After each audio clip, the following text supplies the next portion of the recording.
राज्यसभा में उठा विनेश फोगाट का मुद्दा, विपक्ष ने किया हंगामा।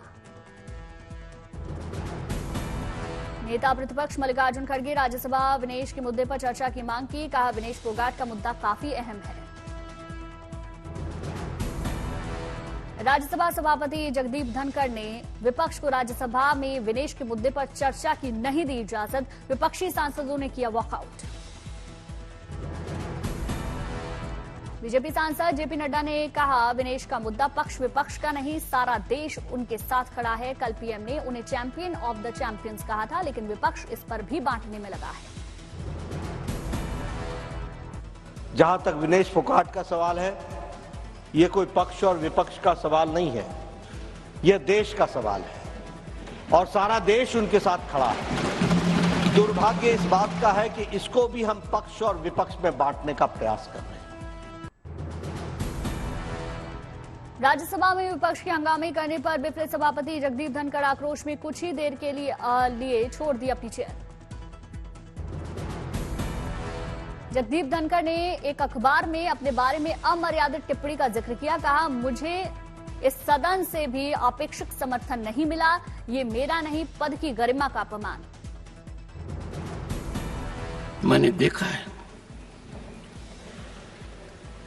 मेरे को ये चुनौती नहीं दी जा रही है, ये चुनौती सभापति के पद को दी जा रही है।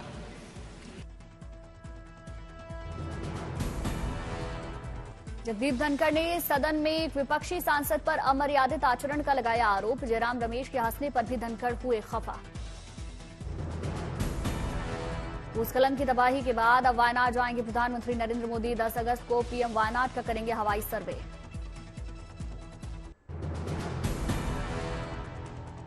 पेरिस ओलंपिक में आज भारत को गोल्ड मेडल की आस। भाला फेंक में नीरज चोपड़ा आजमाएंगे जोर।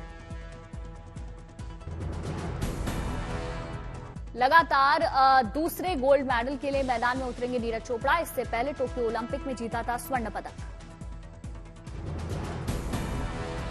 गोल्डन बॉय नीरज चोपड़ा से देश को गोल्ड की आस। रात 11:30 बजे खेला जाएगा मुकाबला। भारतीय हॉकी टीम के लिए आज का दिन अहम। ब्रॉन्ज मेडल के लिए स्पेन से सामना।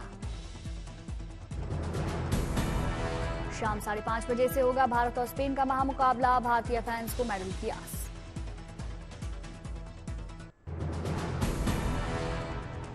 भारतीय पहलवान विनेश फोगाट ने कुश्ती को कहा अलविदा। सोशल मीडिया पर लिखा, मैं हार गई। अपनी मां को संबोधित करते हुए विनेश फोगाट ने लिखा, मां कुश्ती मेरे से जीत गई, मैं हार गई, माफ करना, आपका सपना, मेरी हिम्मत सब टूट चुके हैं। पोस्ट में बेहद भावुक दिखी फोगाट। लिखा, इससे ज्यादा ताकत नहीं, अब अलविदा कुश्ती। 2001 से 2024 आप सबकी हमेशा ऋणी रहूंगी। बजरंग पूनिया ने विनेश फोगाट के संन्यास की घोषणा पर प्रतिक्रिया दी। कहा, आप हारी नहीं हैं, हराया गया है, हमारे लिए सदैव आप विजेता रहेंगी। आप भारत की बेटी के साथ साथ भारत का अभिमान भी हैं। हरियाणा के सीएम नायब सिंह सैनी का बड़ा ऐलान। बोले, विनेश फोगाट का स्वागत और अभिनंदन एक मेडलिस्ट की तरह ही किया जाएगा। ओलंपिक रजत पदक विजेता के तरह ही सम्मान होगा। इनाम और सुविधाएं देने की भी घोषणा। विनेश फोगाट के चाचा महावीर फोगाट ने कहा, विनेश को समझाया जाएगा, अभी उसे और खेलना है, वो अपना फैसला बदले और आगे की तैयारी करे। जो आने के बाद में हम सब बैठ करके गीता भी, बजरंग भी, हम भी जो है बात करके कोशिश करें उसको जो 2028 में जो लड़ने के लिए तैयार करें। Court of arbitration for sports सुनाएगा फैसला। विनेश फोगाट ने सिल्वर मेडल देने की मांग की।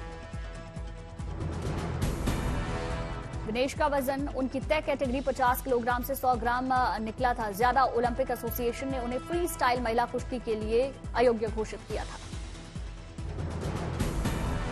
ओलंपिक टैली में अमेरिका नंबर गोल्ड समेत 87 मेडल जीते। भारत 3 ब्रॉन्ज के साथ 64वें नंबर पर। ओलंपिक मेडल से चूकी weightlifter Mirabai Chanu 49 kilo category में चौथे स्थान पर रही चानू। मेडल की रेस से बाहर होने के बाद फैंस को मीराबाई चानू का संदेश, कहा हर प्लेयर के साथ कभी अच्छा होता है कभी बुरा होता है। हर प्लेयर्स के साथ किस्मत होते हैं कि कभी अच्छा होता है कभी बुरा होता है, तो मेरे साथ भी ऐसा हुआ है। मीराबाई चानू ने उठाया कुल 199 किलो वजन, आखिरी प्रयास में नहीं उठा सकी 114 किलो वजन। रेसलर अंतक मंगाल को पैर छोड़ने का आदेश, बहन पर लगा सुरक्षा दायरों को तोड़ने का आरोप।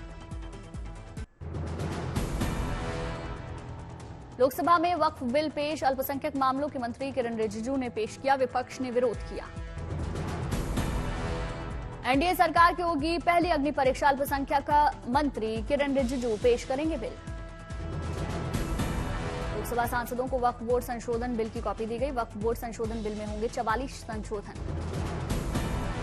वक्फ बोर्ड से जुड़े 2 बिल संसद में पेश करेगी सरकार, एक विधेयक के जरिए मुसलमान वक्फ कानून 1923 को खत्म किया जाएगा, दूसरे विधेयक में वक्फ कानून 1995 में होंगे महत्वपूर्ण संशोधन। बिल के पास होने से वक्फ की शक्ति में आएगा बदलाव, सरकार ने इसे पारदर्शी बनाने वाला कदम बताया। स्वतंत्रता दिवस से पहले राजधानी दिल्ली में बड़ी सुरक्षा के इंतजाम, पुलिस ने लगाए वांटेड आतंकवादियों की पोस्टर, लोगों से सतर्क रहने की अपील। महाराष्ट्र में अल्पसंख्यकों को ले जाने की तैयारी, शिंदे सरकार ने अल्पसंख्यक समुदाय की ट्रेनिंग के लिए संस्था बनाने का निर्णय लिया, कुजंडा मुस्लिम को ओबीसी में शामिल करने की तैयारी। और जर्मनी से होते हुए ब्रिटेन पहुंचा भारतीय जंगी जहाज INS टबार, लंदन में मशहूर टावर ब्रिज से गुजरते वक्त भारतीय समुदाय के लोगों ने स्वागत किया। जंगी जहाज को देखने के लिए उमड़े भारतीय समुदाय के लोग, 4 दिन लंदन में रहने के बाद मुंबई के लिए रवाना होगा जंगी जहाज। चमोली बद्रीनाथ में ऋषि गंगा नदी के दूसरे छोर पर फंसे साधु संत, उफनती लहरों के बीच SDRF ने रेस्क्यू किया।